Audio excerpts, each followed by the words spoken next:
Hi lovelies, today I want to speak to you all about gaslighting because gaslighting is a key component of abuse. And it's a key component of abuse because it's a way of denying someone's reality, which then causes cognitive dissonance, makes them question themselves, makes them doubt themselves, lose confidence, destabilizes them, and starts to erode their identity, their self-identity. And so it's actually a really good tool of abuse because it's very effective and it crosses all of those different spectrums of hurting somebody. And so that's why it's a favourite of abusers to use.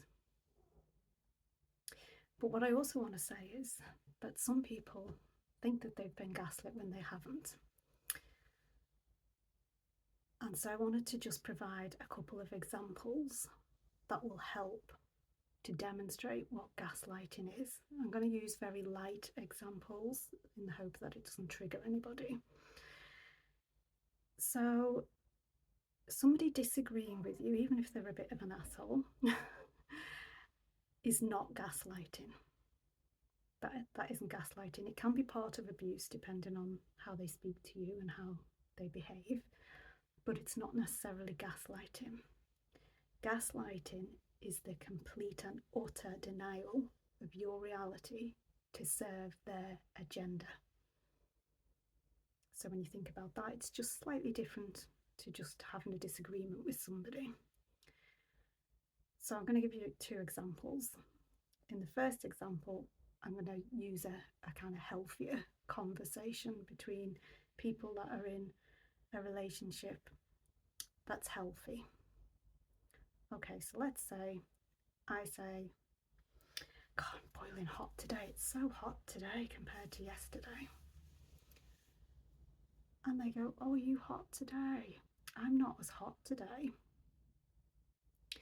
Maybe it's the humidity that might be higher, or do you think it's because there isn't as much of a breeze? Are you all right anyway? Do you want to move into the shade? Do you want a drink of water? So as you can see in that example, the two people are having different experiences. One of them was hotter that day, the other one was hotter the day before.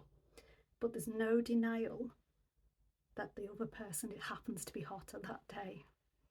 And it's open, it's curious, it's interested, it's not shutting anybody down, it's not denying anybody, it's not trying to change the other person's reality. It's just interested in, oh, okay, I'm having a different experience, let's explore that. Now in this example, I'm going to use gaslighting, and I'm going to use quite mild gaslighting so as not to cause anybody any triggers or upset. So I say, God, it's really hot today. I'm much hotter than I was yesterday.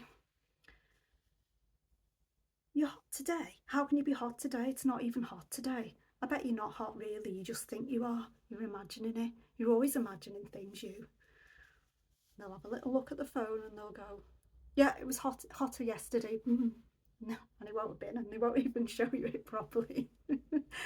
And they'll just go on a rant about how you're a nuisance, you imagine things, it's not hot, you can't be hotter today, you're in a vest top today, you were in long sleeves yesterday. Anything they can find at all to back up their denial of your reality, they will throw it in there and use. And as you can see in that example, there's no open dialogue, there's no curiosity, there's no interest, there's no allowance of that person's reality. So those are two examples. One is a healthier relationship, the other is an example of gaslighting within an abusive relationship.